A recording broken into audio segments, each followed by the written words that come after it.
जय हिंद। देखिए, हम देखते हैं कि बैलिस्टिक मिसाइल को कैसे अमेरिका और इजराइल काउंटर करके मार देते हैं और कैसे इनका थर्ड और पेट्रियट मिसाइल काम कर रहा है। और ईरान अब तक क्यों झुकने का नाम नहीं ले रहा है। ईरान के पास कितने मिसाइल है इसको समझते हैं। देखिए, ये जो रडार आते हैं सब, ये बहुत महंगे रडार होते हैं सब। ये बैलिस्टिक मिसाइल को 5,000 किलोमीटर दूर से ही पकड़ लेते हैं सब। किसी का दाम है 800 करोड़, किसी का 8,000 करोड़, 5,000 करोड़, बहुत महंगे आते हैं सब। ये एक जगह खड़ा करेंगे और ये अलग अलग, मतलब 5,000 किलोमीटर पे आपको बता देगा, 3,500 किलोमीटर पे मिसाइल को रेडी कर देगा, 2,000 किलोमीटर पे वार्निंग दे देगा, 100 किलोमीटर के आसपास इधर रहेगा, मार के मिसाइल मार के गिरा देगा, रास्ते में ही गिरा देगा। तो ये रडार बहुत काम करते हैं सब। और ये रडार कैसे काम करेगा? एक रडार रहेगा, इसके पास कंट्रोल यूनिट रहेगा, ये देखेगा, ये बताएगा कि मेरा जहाज है कि दुश्मन का जहाज है, या मिसाइल आ रही है तो खेत में गिरेगी कि बिल्डिंग पे गिरेगी। अगर खेत में गिरने वाली होगी उसका प्रोजेक्टाइल देख के तो छोड़ देगा। और उसके बाद ये मिसाइल यूनिट को ऑर्डर देगा, मिसाइल यूनिट को ऑर्डर देगा।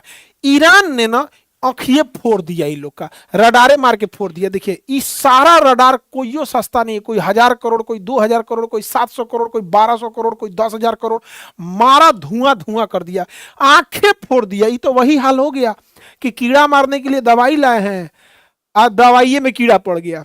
अजब हाल हो गया। ये रडार का काम था दुश्मन को देखना कि कोनो मिसाइल जहाज नहीं आ रहा है, एकरे मार के फोड़ दिया। एगो कान के डॉक्टर के पास थे ना, तो एक कान का डॉक्टर एक मरीज से पूछा कि क्या नाम है, तो मरीज 4 बार बोला कि अपना नाम। तो कान के डॉक्टरों को सुनाई नहीं दे रहा था। ऐसा तो ऐसा हाल है कि रडारे मार के फोड़ दिया है वहां पे। ईरान की जो बैलिस्टिक मिसाइल्स हैं, अलग अलग लेवल की बैलिस्टिक मिसाइल है। उसकी फतह बैलिस्टिक मिसाइल है, और इसका जो शाहिद ड्रोन है ये बहुत खतरनाक है। और ये बैलिस्टिक मिसाइल अब नए पार्ट को फॉलो कर रहे हैं। ये मिसाइल जब गिरने वाले हो रहे हैं टारगेट पे, तो उसे हम टर्मिनल फेज कहते हैं। टर्मिनल फेज पे ना ये अचानक से रास्ता बदल ले रहे हैं, और रास्ता बदलने के बाद उनकी स्पीड अचानक से, जो नॉर्मल स्पीड आ रही है, अचानक से तेज हो जा रही है। इससे घाटा क्या हो रहा है कि जो मिसाइलों को काउंटर करने के लिए इजराइल और अमेरिका मिसाइल मारते थे सब, तो सपोज कीजिए कि इसकी स्पीड है 1,000 किलोमीटर पर आवर, 1,000 की स्पीड से आ रहा है। अब ये भी काउंटर करने के लिए 1,200 की स्पीड से आएगा, और ये अचानक यहां पहुंचने के बाद 2,000 की स्पीड से हो रहा है। तो कंफ्यूज हो रहा है, जा अब क्या करें यहाँ पे। ये उल्टे गिर जा रहा है दूसरे के शहर पे। तो ये इजराइल बहुत ईरान बहुत खतरनाक ढंग से मार रहा है अपनी बैलिस्टिक मिसाइलों को। बैलिस्टिक मिसाइल कैसे काम करती है? ये पहले अंतरिक्ष में जाती है, उसके बाद दुश्मन देश के ऊपर जब आने लगती है टर्मिनल फेज में, यहाँ बहुत तेज एंट्री करती है और कई भाग में बढ़ जाती है। यहाँ पर ईरान के पास ऐसे बैलिस्टिक मिसाइलों का जखीरा है। ये पूरा अंडरग्राउंड रखे हुए है अपने बैलिस्टिक मिसाइलों को। अब इन बैलिस्टिक मिसाइल में ईंधन कैसे पड़ेगा?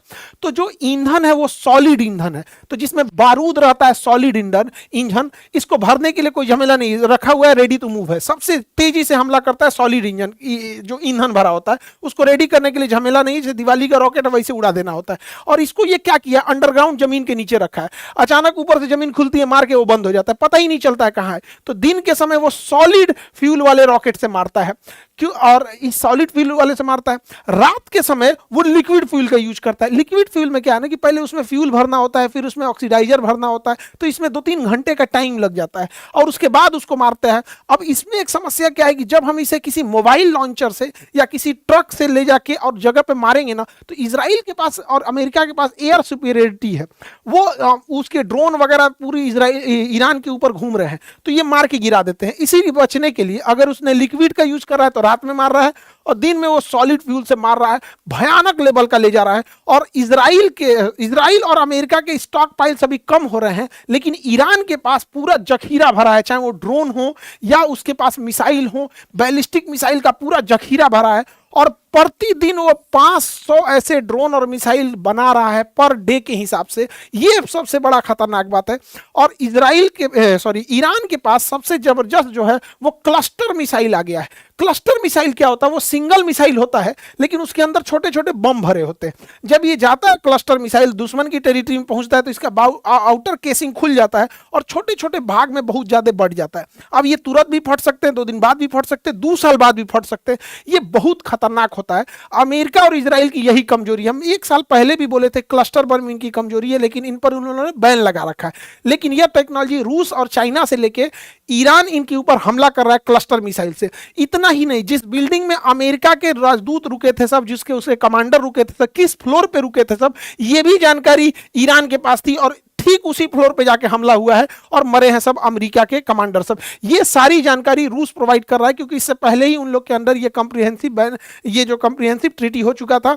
ईरान ने बहुत सारे ड्रोन दिए थे रूस को, और रूस पिछले 3 साल से इन ड्रोन से, शाही ड्रोनों के कॉपी करके खुद का ही बनाया और यूक्रेन के ऊपर मार रहा है। तो रूस को बहुत अनुभव है कि मिसाइल, इन ड्रोनों की क्या कमजोरी है, इन ड्रोन को सही इस्तेमाल कैसे किया जा सकता है। लेकिन जब दोनों में समझौता हुआ था तो ईरान ने कहा था कि हम ड्रोन जरूर देंगे आपको, बदले में आप हमें क्लस्टर और मिसाइलों की टेक्नोलॉजी के साथ में हमारे ड्रोन का जो यहाँ इस्तेमाल कर रहे हैं उसका डेटा भी दीजिएगा कि कहाँ स्पीड बढ़ाने की जरूरत है, ठंडे मौसम में काम कर रहा है कि नहीं, गर्म मौसम में काम कर रहा है। तो पिछले 3 साल से रूस जो लड़ रहा था उसका पूरा अनुभव, ड्रोन का अनुभव ईरान के पास है। अमेरिका में ट्रंप पगलाया हुआ है व्हाइट हाउस में, इसके लिए दुआ किया जा रहा है, सब दुआ मांग रहा है। ट्रंप भाई तुमने ईरान को हल्के में ले लिया, क्योंकि इनकी जो पैट्रियट मिसाइल है जो ड्रोन को मार के गिरा रही है, मिसाइल को मार के गिरा रही है, 36 करोड़ की एक मिसाइल है। और इन मिसाइलों की संख्या भी एकदम कम हो गई है, क्योंकि यही मिसाइल इन्होंने यूक्रेन को दे रखा है पिछले 3 साल से इजराइल को दे रखा है गाजा से लड़ने के लिए। थर्ड मिसाइल है, इसकी भी संख्या कम हो गई है। और दूसरा कि ये एक साल में 700 मिसाइलें बना सकते हैं ये लोग, 700। यानी सोचिए अगर इसकी संख्या कम हुई और ये युद्ध 1-2 महीना भी घिंच गया तो इनके पास तब वो क्षमता नहीं बचेगी काउंटर अटैक करने का। इसीलिए इसको दुआ मांगा जा रहा है ट्रंप को कि ट्रंप के ऊपर से नजर गुजर उतर जाए। भालू से फूंकवा ले ट्रंप, भालू से फूंकवा ले। हमारे यहाँ भालू से फूंक दिया जाता है, वैसे भी उघारे तुम घूमता है एप्स्टीन फाइल में, भालू उघारे ही फूंकता है। तो आ जाओ यहाँ पे भी उघारे फूंकवा दिया जाएगा भालू से। भालू भाई फूंक देना इसको। हालांकि भारत और रूस के पहले से अच्छे संबंध है और ईरान से भी अच्छे संबंध है। हमने भी बहुत, हमारी कंपनी ने भी शेषनाग ड्रोन बनाया है जो सही ड्रोन से काफी बेहतर है। और हमारा आकाश तीर सिस्टम ये तो बहुत बेहतर एयर डिफेंस सिस्टम है। हमने ऑपरेशन सिंदूर के टाइम देखा था कि एक भी पाकिस्तानी ड्रोन, हालांकि तुर्की ने भी पाकिस्तान को ड्रोन दिया था तो भारत ने उन सारे ड्रोनों को न्यूट्रलाइज कर दिया था। अब देखिए ईरान जो है ना दिन प्रतिदिन एडवांस होते जा रहा है। ये दुनिया का सबसे एडवांस ड्रोन माना जाता है MQ-9 रीपर। ये MQ-9 रीपर जो ड्रोन है दुनिया का सबसे एडवांस ड्रोन माना जाता है। ये घंटों उड़ान बढ़ता है, सर्वेलांस करता है, मिसाइल मार देता है। यहाँ पे ईरान ने इन ड्रोनों को भी मार दिया है। मारने के अलावा बाकायदा राडार फोटो भी रिलीज किया है कि देखिए हमने कैसे मार के गिराए हैं। और इसके बाद इसकी टेक्नोलॉजी ईरान अब दे देगा, या तो खुद बनाएगा या फिर रसिया और चाइना को भेज देगा यहाँ पे। और इतना ज्यादा उसी से कॉपी करके ईरान का भी ये हमलावर ड्रोन है। यही हमलावर ड्रोन जो है ये अमेरिकी की नौसेना पे हमला करने के लिए रेडी है। यही कारण है इन्हीं ड्रोनों के बचने के लिए अमेरिकी नौसेना का अब्राहम लिंकन वायुयान जो युद्धपोत है वो ईरान से 300 किलोमीटर दूर खड़ा है। और इसने अटैक करने की भी कोशिश भी किया था, हालांकि सफल नहीं हो पाया। और इतना ज्यादा ईरान का खौफ है कि ये लोग अपने 3 गो जहाज मार के गिरा दिए रडार पे, कहीं ईरान का नहीं ना, मारो जल्दी मारो, यहाँ पे मार के गिरा लिए सब। ईरान बचने के लिए क्या किया है, वो हेलीकॉप्टर ये नहीं है, ये गुब्बारा है बड़े साइज का, इसको भर दिया है गुब्बारा को और यहाँ लूनर बर्ग लेंस लगा दिया है। ये लूनर बर्ग लेंस किसी चीज को बहुत बड़ा करके दिखाता है और रडार को कंफ्यूज कर देता है तो ओरिजिनल दिखने लगता है। तो ये जहाज ओरिजिनल दिख रहा था हेलीकॉप्टर, इस पे मिसाइल मार दिया, सब करोड़ों का मिसाइल बर्बाद कर दिया। यहाँ इसने अपने फाइटर जहाजों की पेंटिंग बना रखी थी, इसने क्या किया उस पेंटिंग वाले जहाज पे मारा F-35 ले आके मिसाइल और पूरा जहाज उड़ा दिया, F-14 उड़ा दिया। ये सब पेंटिंग रखा हुआ है। चाहे जो भी हो, सोच रहा मारा एकदम सटीक, एकदम बीचे में मारा है, एकदम पेंटिंग है तो क्या हुआ, मारा एकदम बरियारे, एकदम बीचे में है। हालांकि ऐसा नहीं है कि सारे ही चीजें अमेरिका और इजराइल के मिस हो रहे हैं। अमेरिका और इजराइल ने मारा भी है। अमेरिका और इजराइल ने मिलकर इसके F-14 जो जहाज खुद 1970 के दशक में अमेरिका ने ईरान को दिया था। बाद उस समय अमेरिका और ईरान में दोस्ती थी, बाद में खमैनी के आने के बाद दोस्ती दुश्मनी में बदल गई थी। तो उस समय के ये F-14 जहाज उसके पास थे, उसको मार के इन्होंने गिरा दिया है।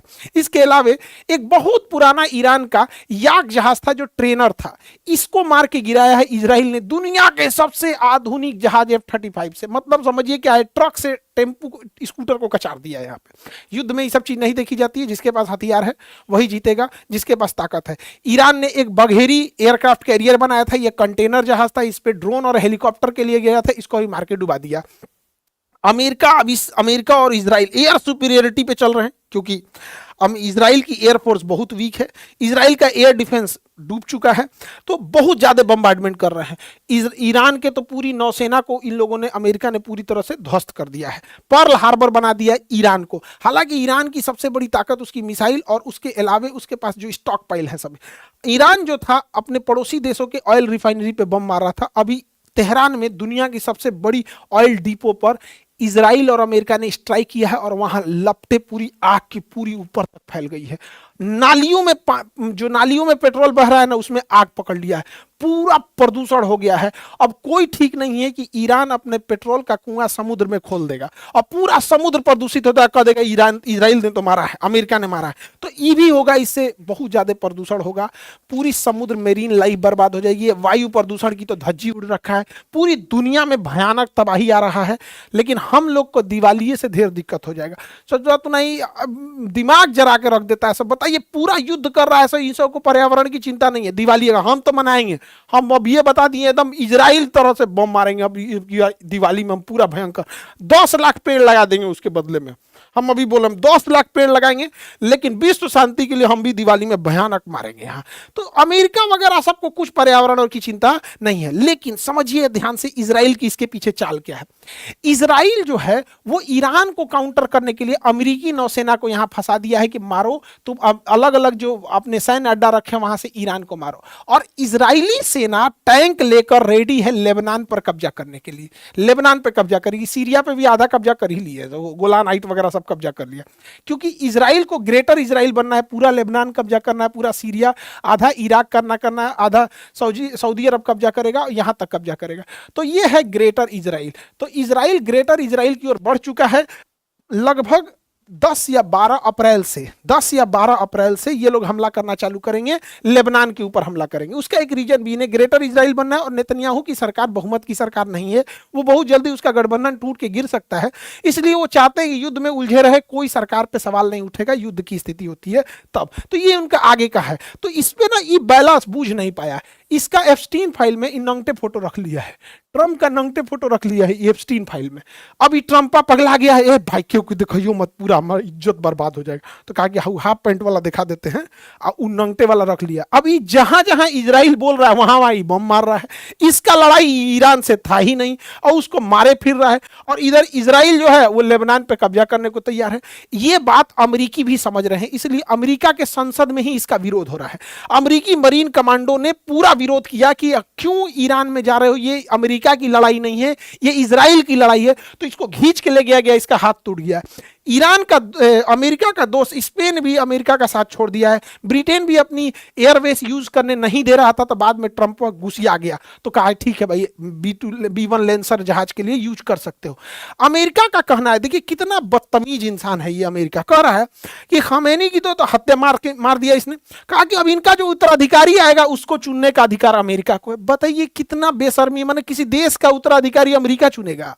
इसको क्या लगता था कि खामेनी को मार देंगे तो ईरान ध्वस्त हो जाएगा। वेनेजुएला समझो ईरान को, ईरान ने ऐसा नहीं करेगा। खामेनी अब इन्हें पहले से पता था कि अमेरिका ऐसा करेगा, इसलिए ये पहले से तैयार बैठे थे।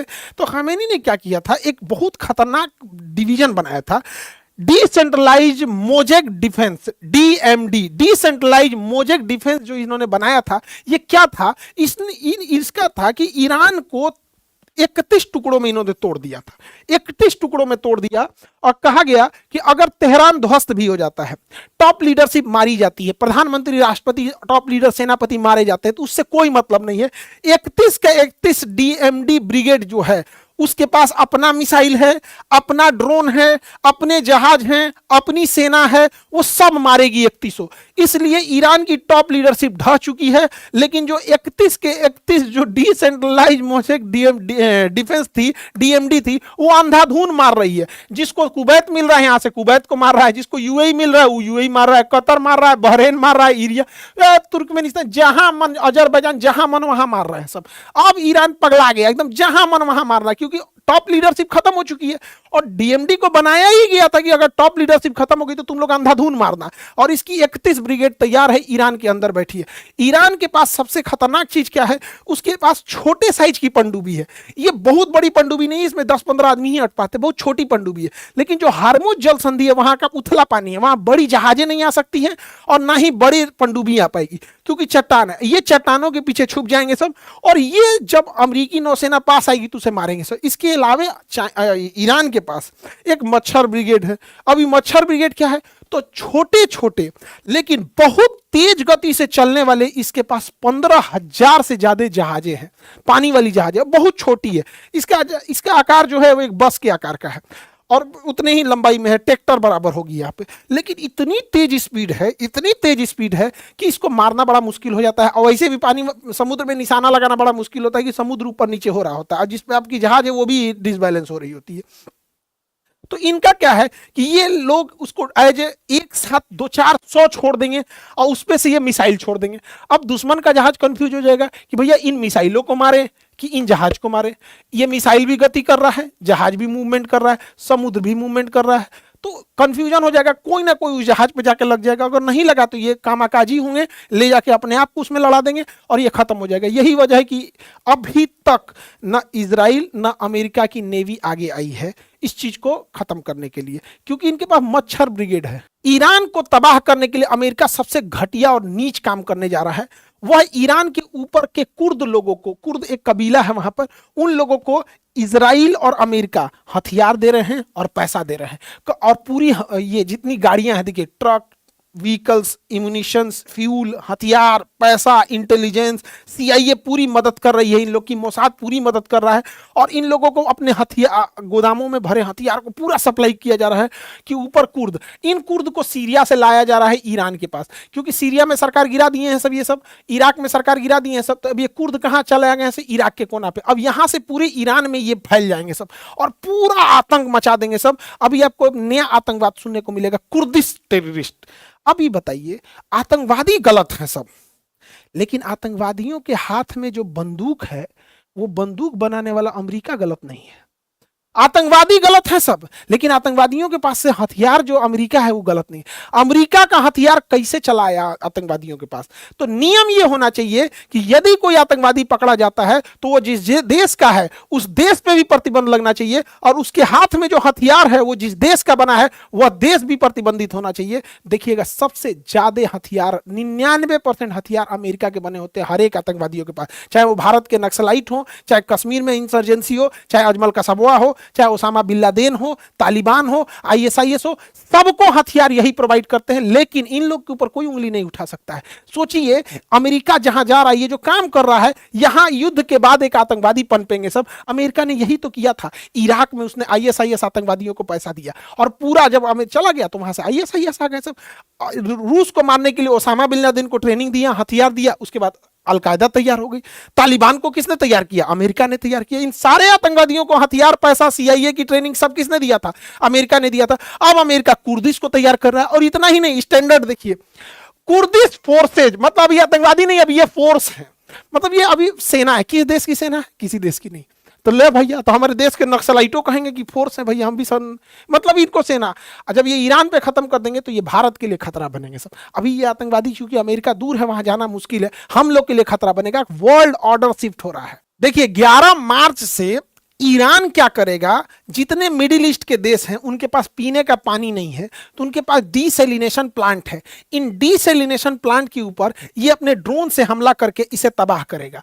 और अगर यहां पे आतंकवाद जैसी घटना पनपी या फिर मानवता लांघने का काम ईरान ने किया तो इन ड्रोनों के अंदर कुछ नहीं करना, इसे केवल पारा भर देना है।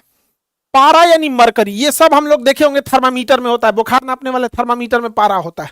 अगर ये पारा पानी में मिल गया तो पानी जैसे हम पिएंगे या वो पानी खेत में जाएगा, पेड़ पौधे उसे सोखेंगे, उससे सब्जी या फल बनेगा, उसे जैसे हम खाएंगे तो वो पारा हमारे ब्लड के थ्रू ब्रेन में चला जाएगा और हमें एक बीमारी हो जाएगी, मिनीमाता बीमारी। जापान में गलती से पारा के रिसाव से बहुत भयानक फैला हुआ था और पूरे शरीर में लकवा मार देता, हिलता ही नहीं, पैरालाइसिस हो जाता है पूरा शरीर, दिमाग काम नहीं करेगा यहाँ पे। तो जो इसने डीसैलिनेशन प्लांट मारा है उसमें पारा भर के मारेगा तो बचा हुआ मान के चलिए इधर का डीसैलिनेशन प्लांट उड़ गया तो यहां का पानी सप्लाई बंद होगा, यहां का तो चालू होगा, लेकिन तो पारा मार देगा तो यहां का पिया नहीं बनेगा। तो जो डायरेक्ट गया वो गया, इनडायरेक्ट गया वो भी गया। तो ये बहुत भयानक मारने वाले हैं सब यहाँ पे और ये लगभग मारना चालू करेगा 11 मार्च से। जितने भी लोग, इनके पास पानी नहीं है, ना कुवैत के पास है, ना अरब के पास है, ना Bahrain, Qatar, UAE, Oman, Iraq, किसी के पास पानी नहीं, मार को तबाह कर देगा। ईरान के पास भी उतना पानी नहीं है लेकिन वो तो मर रहा है, उसके सुप्रीम लीडर को मार दिया गया, हो तो क्या करेगा? किसी भी देश का, श्रीलंका के राष्ट्रपति को कोई मार देगा तो श्रीलंका का आदमी क्या करेगा? बांग्लादेश के राष्ट्रपति को मार देगा तो क्या करेगा? हमारे भारत के राष्ट्रपति को कोई किडनैप कर दे या मार दे तो क्या करेगा? सब जाना चल चल के बड़ी मार मारेंगे हम लोग। बिहारी सबसे आगे रहता है सब में। दुनिया में किसी को ये पता नहीं है कि युद्ध क्यों हो रहा है, इजराइल क्यों मार रहा है इसको, अमेरिकी नौसेना क्यों मार रही है, किसी को पूछिए क्यों मार रहा है, हमारा नहीं पता है। क्या ईरान के पास एटम बम है? नहीं, एटम बम नहीं है। अमेरिका ने B2 स्पिरिट से 5 महीना पहले बम मार के गिरा दिया था, कहा था कि सारे न्यूक्लियर साइट खत्म कर दिए, तो नहीं है पता है। क्या ईरान ने आक्रमण किया है? तो नहीं किया है। क्या किसी तरह का एग्रेशन दिखाया है? नहीं दिखाया है। क्या कोई प्रोवोक किया युद्ध के लिए? नहीं। ये लोग क्या किया है? खुद जाके मिसाइल मारा है, खुद उस पर हमला किया है, उसके ऊपर 14 टन का बम गिरा दिया है, सैंक्शन लगा दिया है, प्रतिबंध लगा दिया, उसका तेल बिकने नहीं दे रहे हैं, उसका नोट चलने नहीं दे रहे हैं, उसकी करेंसी बर्बाद कर दी है। वहां महंगाई इतनी भयानक हो गई है, फिर भी वहां की जनता अभी उतना विद्रोह नहीं की है जितना ये लोग चाह रहे थे। किसी को नहीं पता चल रहा है। यही रीजन है कि खुद इसका अमेरिका का विरोध हो रहा है। रूस ने विरोध किया, खैर रूस और चाइना तो नेचुरल दुश्मन है, लेकिन स्पेन अमेरिका का साथी होते भी विरोध कर रहा है, अमेरिका ब्रिटेन भी विरोध कर रहा है, फ्रांस भी विरोध कर रहा है। सिक्योरिटी काउंसिल में भी जब ये मैटर गया, इवन जब 1945 में यूनाइटेड नेशन ऑर्गेनाइजेशन की गठन हुई थी, इसने कहा था कि हम तृतीय विश्व युद्ध नहीं होने देंगे, तो इसके संविधान को चार्टर्ड कहते हैं। तो इसके संविधान अर्थात चार्टर्ड 2 में लिखा गया है कि कोई देश किसी दूसरे देश की संप्रभुता में हलल मतलब कोई किसी प्रकार का खलल नहीं करेगा, दूसरे देश की संप्रभुता या जमीन नहीं कब्जा करेगा, दूसरे देश पर हमला नहीं करेगा। लेकिन खुलेआम चल रहा है, नियम कानून गरीब देशों के लिए होता है। अमेरिका और वेस्टर्न कंट्री का कहना है कि ईरान अपने यहाँ महिलाओं पर अत्याचार करता है। मतलब वही वेस्टर्न कंट्री जो महिलाओं को नंगे घुमाते हैं सब, वही वेस्टर्न कंट्री जो F3 फाइल में छोटी छोटी बच्चियों का रेप करते हैं, काट के खा जाते हैं सब। हमारे यहाँ हमें मीडिया, बाप रे बाप, भारत के लिए सबसे बड़ा खतरा, गृह युद्ध कराएंगे सब मीडिया, सब न्यूज चैनल पे बैठी 20 कन्याओं को कुछ नहीं दिखता है, तबाह कर देंगे सब पूरे घर द्वार को यहाँ पे। इसके हिसाब से, न्यूज चैनल के लोगों के हिसाब से खोमैनी खराब है क्योंकि इन्होंने बहुत अत्याचार किया है। लेकिन ट्रंप के खिलाफ एक बात नहीं निकलेगा इनसे। खोमैनी खराब है, लेकिन भैया ये ट्रंपवा उघारे नाच रहा है, ये करो तो बोलो, तुमको कोई मतलब नहीं है अपने देश के लिए डिक्टेटरशिप क्या किया, उससे मतलब हम लोग को नहीं है। इसका कहना है, देखिए डबल स्टैंडर्ड, इसका कहना है कि खोमैनी ने हिजाब करला दिया, ते बबनी इहो हिजाब लगैलिए सऊदी अरब वाला, इन्हों पे बोलो, इनका पे ना बोलेगा, बोलने का मतलब समझ रहे हैं ना, सेम चीज है। अगर हिजाब पे आपको बोलना ही है तो ईरान के साथ साथ सऊदी अरब को भी लेंगे। सऊदी अरब से तो तेल मिल रहा है, जब तेल बंद होगा, रिश्ते टूटेंगे, तब हमारे अंदर का ज्ञान निकलेगा। इसको ये सबसे दिक्कत है, लेकिन उघारे घूमने से कोई दिक्कत नहीं है। मतलब ये है आजाद मॉडर्न। किसी भी देश का इंटरनल मैटर में वहां समझो भाई, ये सऊदी अरब है, अपने यहाँ हिजाब करेगा नहीं करेगा, हमसे क्या मतलब है। सऊदी अरब में अभी ये कुछ दिन पहले गाड़ी चलाने का लाइसेंस दिया। हमारे देश में आपकी मर्जी आप कर सकते हैं, आपकी मर्जी आप नहीं कर सकते। लेकिन अभी देश के समय सबसे बड़ी समस्या क्या है, न्यूज चैनल की 20 कन्याओं, नेशनल पॉलिसी और मीडिया का नैरेटिव दोनों अलग होते जा रहा है। ये किसी भी देश के लिए सबसे घातक होता है। हमारी नेशनल पॉलिसी, अरे भैया सरकार से बोलो ना कि गरिया दे ईरान को, हम लोग भी गरियाने लगेंगे। नेशनल पॉलिसी कहीं और जारी है और पब्लिक का नैरेटिव ही सब कुछ और बैठा रहे। यही होता है किसी भी फेल्ड कंट्री में। क्या होता है, बांग्लादेश में क्या हुआ, नेशनल पॉलिसी कुछ और थी, मीडिया का नैरेटिव कुछ और था। श्रीलंका में क्या हुआ, नेशनल पॉलिसी कुछ और थी, नैरेटिव कुछ और था। पाकिस्तान क्यों फेल्ड हुआ, नेशनल पॉलिटिक्स कुछ और है, संविधान कुछ और कहता, पब्लिक कुछ और करी। तो इन लोगों से थोड़ा बच के रहने की जरूरत है, वरना ये लोग भी भारत को चौपट कर देगा।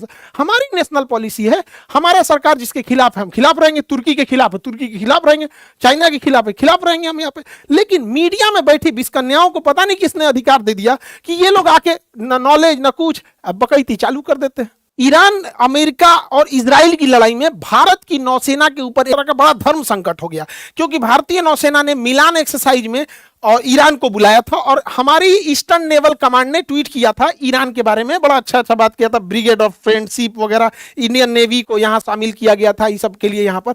लेकिन जब युद्ध समाप्त हुआ, ये युद्धाभ्यास समाप्त हो गया, तो ये विशाखापट्टनम से लौट रही थी जहाज ईरान के लिए, तब तक रास्ते में युद्ध हो गया।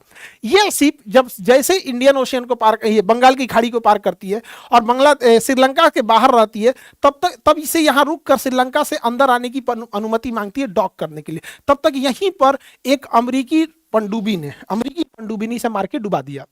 अमेरिका का कहना ये जाके हमला करता हमारे ऊपर, इसके पे कोई हथियार नहीं है। नियम होता है कि कोई भी युद्ध अभ्यास के लिए आया तो उस पर हथियार नहीं होगा, तो हथियार नहीं हो गया, यहाँ डुबा गया। ये भारत को ह्यूमिलिएट करने के लिए कि आपके तट के पास हमने डुबाया है, और भारतीय नौसेना के पास इसका डिस्ट्रेस सिग्नल पहुंचा गया। तो भारतीय नौसेना से पहले श्रीलंका की नौसेना पहुंची जब देना जहाज डूबा था। तो ये भारत को अमेरिका हमेशा ह्यूमिलिएट करता है, हमेशा कुछ ना कुछ बोलता है। क्यों, समझिए ध्यान से। क्योंकि 2016 में मोदी जी कहे थे कि हमारा प्रायोरिटी है हिंद महासागर, सोमालिया में भी अगर कुछ घुसपैठ होगा तो हम जाके बचाएंगे, हमारी प्रायोरिटी है हिंद महासागर। जयशंकर साहब कहते हैं दुनिया का एकमात्र महासागर हिंद महासागर जो किसी देश के ऊपर है, हिंद महासागर है। हम लोग ये कहते हैं कि हम लोग गार्डियन ऑफ द सी है, ये पूरा हिंद महासागर के हम गार्डियन है, पूरा हिंद महासागर। तो भैया तो इसी के अंदर ये आता है। यहाँ पर श्रीलंका ने कहा कि हम लोग ह्यूमैनिटी के साथ हैं यहाँ पर, और श्रीलंका ने इसे बचाया था, वहां के लोगों को डिस्ट्रेस सिग्नल जब आया था, हमारा नहीं। अब आप सोचिए कि हिंद महासागर में अगर कोई जहाज डूब रहा है तो रेड क्रॉस और इंटरनेशनल रूल है कि अगर कोई जहाज युद्ध में डूब रहा है या कोई सैनिक घायल है तो उसे कोई भी देश बचाएगा। तो अब बताइए हिंद महासागर में श्रीलंका पहले पहुंच रहा है हम लोग से। अच्छा, अगर श्रीलंका है तो हमने ही तो बोला है कि ये गार्डियन ऑफ द सी हम लोग हैं, ये प्रभाव दिखाता है। हमें नहीं मतलब है कि उसके बचाने से होगा या कुछ होगा। हम कहां पंचायती जाते हैं, जहां हमारा प्रभाव है। तो पंचायती हम वही कर सकते हैं कि हमारा प्रभाव जहां है, तो ये प्रभाव को दिखाता है। 1971 याद कीजिए, 1971 में अमेरिका का 7वां बेड़ा आया था, हम लोगों ने कोई वैल्यू नहीं किया था, हमारे ऊपर परमाणु बम मारने आया था। तो ये चीजें थोड़ी सी खराब हो जाती हैं। हालांकि विदेश नीति में बड़ा नाजुक चीज होता है, दोनों ओर से बैलेंस बना के चलना कि इजराइल अमेरिका, क्योंकि ये दोनों बड़ा, अमेरिका बदतमीज देश है। आप अगर मानवता के नाम पे हम बचाने जाएंगे ससुरा पाकिस्तान को हथियार देगा, तो हम लोग बड़ा नाजुक दौर पे चल रहे हैं। लेकिन हम क्या सोचते हैं, इससे ज्यादा इंटरनेशनल रिलेशन में मायने रखता है बाकी देश हमारे बारे में क्या सोच रहे हैं। जैसे हम छोटा सा बात बताते हैं कि खालिदा जिया बांग्लादेश में इनकी मृत्यु हो गई, स्वाभाविक मौत से मरी, कोई ने मारा नहीं। ये भारत के खिलाफ रहती है। शेख हसीना भारत के साथ, ये भारत के पूरा खिलाफ रहती है। इसकी मृत्यु पर पीएम मोदी ने शोक बताया। जबकि ईरान हमारा मित्र है, वहां 165 लड़कियों की मृत्यु हो गई बम मार के। वह अमेरिका जिसका पिन पॉइंट एक्यूरेसी होता है, जहां चाहेगा मिसाइल वहीं मारेगा, तो फिर स्कूल पे कैसे मिसाइल मार दिया। और इस पर अभी तक किसी तरह का ऑफिशियल शोक प्रकट नहीं किया गया। जबकि ट्रंप की खुद की भतीजी ने, मैरी ट्रंप नाम है, उसने कहा कि दुनिया का कोई इसे जस्टिफाई कर सकता है, नहीं कर सकता है। तो ये विदेश नीति में हम लोग को बड़ा बैलेंस बनाने का मतलब ये नहीं कि हम एक ओर सट जाए फिर भी बैलेंस ना। ये तो एक मानवता वाला चीज होता है। और ये कौन सी दोस्ती हो गई अमेरिका से कि अमेरिका की दोस्ती की वजह से हम किसी के निधन पे भी शोक न व्यक्त कर सके। ये तो भारत की संस्कृति। ये लोग कहते हैं कि दुश्मन की भी मृत्यु पे हम लोग को शोक व्यक्त कर देना चाहिए, और ये दुश्मनी तो थी। हम लोग क्या है, तुर्की को तो भर भर के मदद दिए थे लोग, हमारा दुश्मनी तो है तुर्की। वहां पे जब भूकंप आया था, एहसान फरामोश सब भूल गया भारत की, आज भी भारत के खिलाफ रहता है तुर्की। यहां आप देखिएगा ईरान की नौसेना का, वो बार बार एक शब्द पूछ रहा है, a guest of Indian Navy, we are the guest of Indian Navy, जो जहाज को मार के डुबाया गया जिसमें हथियार नहीं था। तो उस ससुरा दोस्ती के चक्कर में ना बड़ा उटपटांग काम करता है। अमेरिका देखिए बार बार भारत को कैसे नीचा दिखा रहा है। अमेरिका का ये ससुरा है, वहां का डिप्टी सेक्रेटरी ये कह रहा है दिल्ली में बैठ के कह रहा है कि हम इंडिया को चाइना की तरह मौका नहीं देंगे आगे बढ़ने का, कि अमेरिका का कंपटीटर बन सके। ई ससुरा तुम मौका दोगे चोट्टा कहीं का, हमको मौका नहीं। दिल्ली में बैठ के बोल रहा है। हमारी मीडिया इससे सवाल नहीं पूछी, रोक के पूछना चाहिए ससुरा, तो दिल्ली से चल कैसे जाएगा, तुम्हारे भरोसे हम लोग बैठे हैं। हमारे यहाँ ई बोलती है कि प्रधान, देखिए मोदी है जो open his leg for Israel, Modi ने इजराइल के लिए टांग खोल दिया। ई ससुरी का जने कौन है, ये अमेरिका की पत्रकार है। आई अमेरिका का देखिए यहाँ पे ट्रेजरी डिपार्टमेंट है, छोटा डिपार्टमेंट है ट्रेजरी डिपार्टमेंट, वो कह रहा है कि हमने इंडिया को अलाउ किया 30 दिन के लिए तेल खरीदने के लिए, अलाउ किया 30 दिन के लिए। हमारे पेट्रोलियम मंत्री जयदीप पुरी साहब यहाँ पे 9 फरवरी को बोलते हैं कि 74 दिन का तेल है हमारे पास, 74 दिन का। 20 दिन के बाद 3 मार्च को कहते हैं कि 25 दिन का तेल है। ये भैया अब ये 74 दिन का था, अब ये 25 दिन का था। ये क्या हो रहा है, हम लोग किसकी बात माने, इस संसद में खड़ा बात माने कि एएनआई की रिपोर्टिंग की बात माने? दोनों में से बड़ा कंफ्यूजन की स्थिति हो गई है यहाँ पे। अमेरिका पे कभी भरोसा नहीं, ऐसा कोई सगा नहीं जिसे अमेरिका ने ठगा नहीं। बार बार अमेरिका इंडिया को क्या बोला, डेड इकोनॉमी, डेड इकोनॉमी, बाकायदा ट्रंपा ट्वीट किया है डेड इकोनॉमी है। जब यहाँ पर उसने डी बोर्डिंग पॉलिसी लाया था, जेल में हथकड़ी लगा लगा के भारतीयों को इसने डिबोट किया था। यहाँ पर H1B वीजा का रेट बढ़ा दिया, किसी को भारतीयों को घुसने नहीं दिया और कहा कि भारतीय इंजीनियरों के बदले अमेरिकी इंजीनियरों को रखे। अमेरिका कभी भारत का नहीं हो सकता है। यहाँ पे समझिएगा, दोस्ती और बॉस में अंतर होता है। हमारा दोस्त पुतिन भी है, ईरान इजराइल सॉरी रशिया है। रशिया कभी बोला कि जापान से मत खरीदो, चाइना से मत खरीदो, अमेरिका से मत खरीदो। दोस्ती का मतलब क्या होता है? भाई हम अपना काम करेंगे, आप अपना काम कीजिए। ईरान भी हमारा दोस्त है। दोस्ती का मतलब क्या होता है कि हम अपना काम कर रहे हैं, आप अपना काम कीजिए। ये ससुरा दोस्ती के नाम पे बॉस बनने लगते हैं सब। हमसे तेल खरीदो, ईरान से मत खरीदो। हम ईरान से तेल नहीं खरीदते हैं जबकि सस्ता पड़ता है। हमसे तेल खरीदो, रूस से मत खरीदो, रूस से हमें सस्ता पड़ता है। ये दोस्त बन रहे हो कि दोस्त के आड़ में बॉस बन रहे हो। तो किसी भी देश को हम कहते हैं भारत से खिलवाड़ करने की औकात नहीं होनी चाहिए। किसी को इतना छूट नहीं देना चाहिए। दोस्ती हो दोस्ती की तरह, हर चीज की एक लिमिट है। Some distance is good for healthy relation. तो कुछ डिस्टेंस मेंटेन करने की जरूरत है। भारत को एकदम में पहले समझ गया और भारत को अपने आत्मनिर्भर होने की जरूरत है। नहीं तो ये दोस्ती की आड़ में बॉस वाला काम करने लगेंगे सब, जिस वजह से दिक्कत है। कहीं ना कहीं हमें तो ऐसा लगता है कि सरकार अपने जगह पे ठीक काम कर रही है, लेकिन हर सरकार के लिए कुछ अधिकारी काम करते हैं, ब्यूरोक्रेट्स बोलते हैं, डिप्लोमेट्स एंड ब्यूरोक्रेट्स।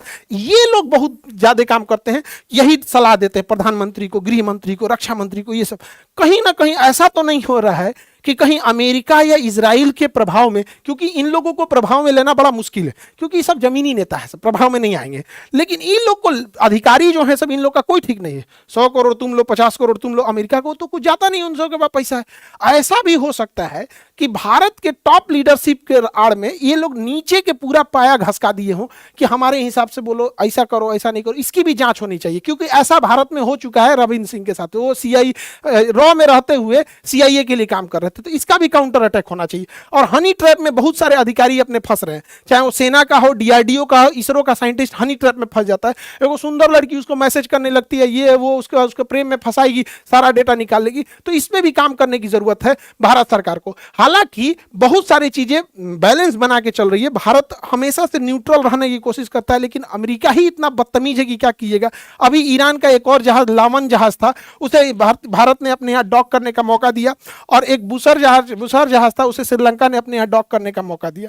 ईरान ने भारत का धन्यवाद व्यक्त किया है कि भारत इस मुसीबत की घड़ी में ईरान के साथ है और हम पूरी दुनिया के साथ है। हमारे शास्त्रों में पढ़ाया गया है वसुधैव कुटुंबकम।